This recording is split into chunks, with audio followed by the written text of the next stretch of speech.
Մերի ջան, ես կարող եմ հստակ ասել,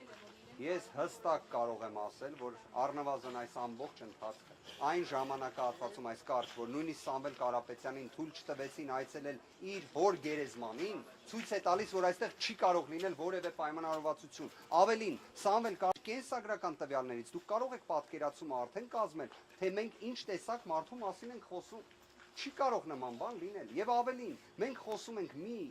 աբսուրդային իրականության մասին, մի իրավական, կներեք, ամենաթողության, բեսպրեդելի մասին, որը տեղի է ունենում Սամվել Կարապետյանի գործով, որը տեղի է ունենում հունիսի 17-ից, եւ Facebook-յան արդարադատությունով է որոշվում ամեն ինչ։ Դուք կհիշեք նախորդ անգամ մենք դատական նիստի էինք, հայկական ժամանակը արդեն ասել էր, թե ինչ երգ է լինելու։ Իդեպ ես սարսափում եմ կարդալ հայկական ժամանակը այսօր, թե տեսնենք հիմա ինչ են կանխատեսելու այս դատական նիստի հետ կապված։ Իրենք կարողանում են ավելի շուտ իմանալ, համաձայն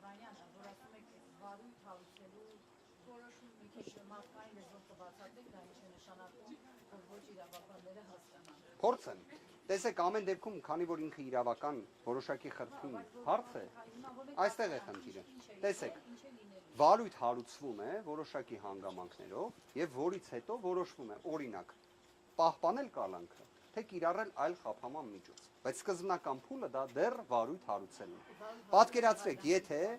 վարույթ հարուցել միջնորդության վերաբերյալ Դատարանը գտել է, որ ոչ թե պետք է հատուկ ընդգծի, որ օրինակ տնային կալանքը պետք է բեկանվի եւ կալանքը պետք է լիներ որպես այդպիսին խափանման միջոցը, այլ ընտրել է այլ մոտեցում։ Ենթադրում եմ ընտրել է այլ մոտեցում, քանի որ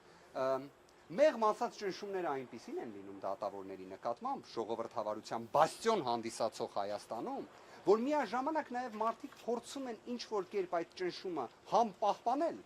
համ ինչ-որ լուծումներ գտնել։ Հիմա ինչ-որ լուծումներ երևի թե փորձել է Սուրեն Խաչատրյանը գտնել, որտեղ ոնց նշեցի, պատկերացրեք ինքը գտել է, որ վարույթ չպետք է հարուցվեր, բայց մանրակրկիտ անդրադարձել է օրինակ կոչերի վերաբերյալ հանգամանքին, որ դատարանը կիրառել։ Հիմա այս իրավիճակում արդյոք հնարավոր է սթափ, սառը, մարդկային, մատչելի ձևով գնահատել այս որոշումը։ Ոչ, հարգելի գործընկերներ, ինչի համար, որովհետև երբ մենք հասկանում ենք, թե դատավորների հանդեպ ընդհանրապես ինչ աստիճան ճնշումներ են, միտեղ հենց հնչեցնում է Սամվել Կարապետյան անունը, վերջ դատավորներից նույնիսկ ամենալավ դատավորը կարող է վերածվել մի ինչ-որ այսպես ասած, ինչպես էին ասում, չէ, թե ինչ է արդարությունը, թե ինչ է արդարադատությունը, թե ինչ է դատավորի խիղճը։ Այս երեք հարցերին պատասխաններ չեն գտնում այդ դատավորները։ Երևի իրենք էլ են ուզում ինչ-որ միտեղ, որ դա գրված լինի։ Օրինակ դատավորներ կան երևի թե, որ ուզում են հասկանան, թե ինչ է դատավորի խիղճը։ Դեռ չեն կարողացել հասկանալ, բայց կարողանում են այսպիսի դատական ակտեր կայացնել։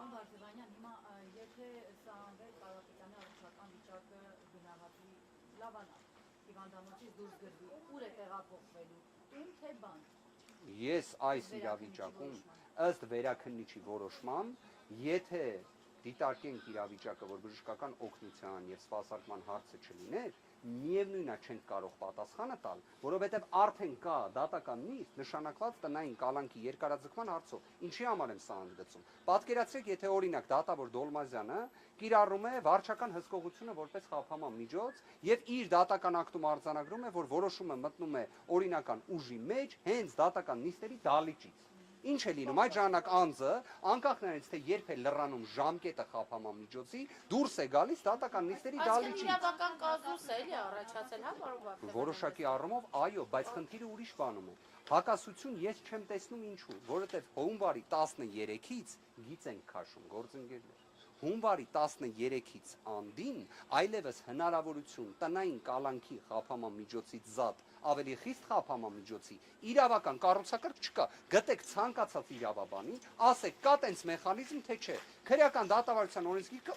ուղիղ սևը սպիտակով այդ կարգավորումը նախատեսել է։ 5 օր շուտ, այլ հարց երևի թե Սուրեն Խաչատրյանից կարող է լինի հիմա դժգոհություն։ Օրինակ, ասեն ինչի ամսի 13-ին չէի տվել դատական ակտը։ Օրինակ ինչի չի արել Սուրեն Խաչատրյանը։ Այ հիմա կարող է նորից հարց առաջանա Սուրեն Խաչատրյանի խիղճը, արդարությունը, ինչա, ոնց է։ Բայց մի բան կարող եմ ասել, իսկապես ես մարդկայնորեն նույնիսկ ինչ որտեղ սարսափում եմ մեր դատական համակարգից։ Սարսափում եմ, որպես իրավաբան իսկապես ինքը վախենալու երևույթ է, որ ստացվում է դատավորը կարող է իսկապես նման դատական ակտ կայացնել։ Այսինքն նման կերպ փորձի իրավիճակը մեկնաբանել։ Բայց ես հասկանում եմ նաև այն աստիճան հակասականության մեջ են իրենք էլ չեն հասկանում երևի թե ինչ փորձեն անել այս ճնշումների պայմաններում։ Իրականում Սամվել Կարապետյանը երբ դեռևս հունիս ամսին իր առաջին հայտարարություններից մեկում, որը դիմել էր հանրությանը Արմավիր քրեակատարողական հիմնարկում գտնվելու ընթացքում, նույն ինքը Չոբան-Քյարայի քրեակատարողական հիմնարկից, վերջինիս կողմից հենց նշվել էր ընդհանրապես դատական համակարգի խնդիրները, ընդհանրապես դատավորների անկախության խնդիրը, որ իրականում դատավորները ոչ թե անկախ են, այլ կախյալ են։ Եվ այս հանգամանքների վերաբերյալ իր խոստումները ներկայացրել էր։ Իդեպ ճանաչելով արդեն Սամվել Կարապետյանին առավել քան լավ, վստահ եղեք այդ խոստումը կատարելու է։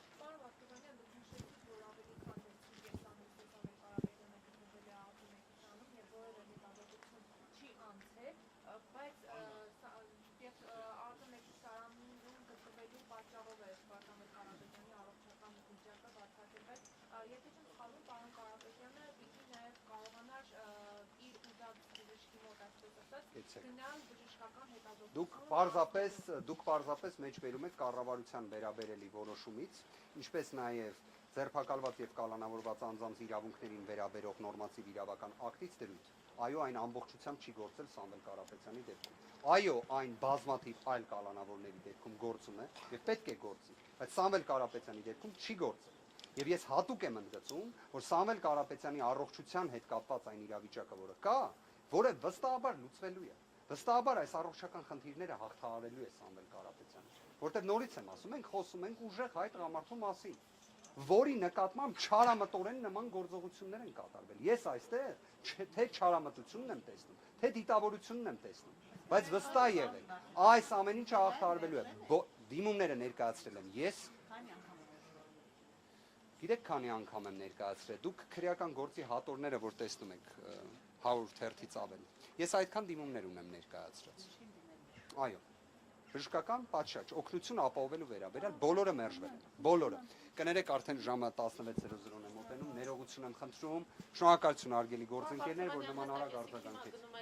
Դատական նիստի։ Այո, դատական նիստի տնային կալանքի երկարաձգման վերաբերյալ շնորհակալություն գործընկերներ ջան։ Պարոն Կարապետյանը տնային կալանքով գնա։ Եկեք հենց հասկանանք ի վերջո հնարավոր է մերժվում է ընդհանրապես այս միջնորդությունը։ Իդեպ գործընկերներ, սա էլ եմ ուզում հատուկ հստակ արձանագրել։ Մենք տնային կալանքի վերաբերյալ ունենք հստակ առարկություններ։ Մենք գտնում ենք, որ ընդհանրապես այս գործով խափամամիջոց չի կարող կիրառվել։ Լավ, ի վերջո վերհիշենք, հա, մեր ձևով կմասնակցենք եկեղեցու պաշտպանությանը։ Լավ, ինչ հանցանք կարող է այստեղ լինել, չէ՞, նույնիսկ լավ ամենաաբսուրդային, տիտանական աբսուրդային երևակայությունը թույլ չի տալիս այստեղ տեսնել ինչ որ որևէ մի հակաօրինական արարք։ Եվ ընդհանրապես ես համարում եմ, որ ամեն ինչ սահման պետք է ունենա։ Ամեն ինչ, նույնիսկ քաղաքական հետապնդումն սահման պետք է ունենա։ Դրա համար այո, մեր դիրքորոշումը այն է, որ Սամվել Կարապետյանի նկատմամբ ընդհանրապես խափամամիջոց չպետք է կիրառվի։ Ընդհանրապես, կներեք ներողություն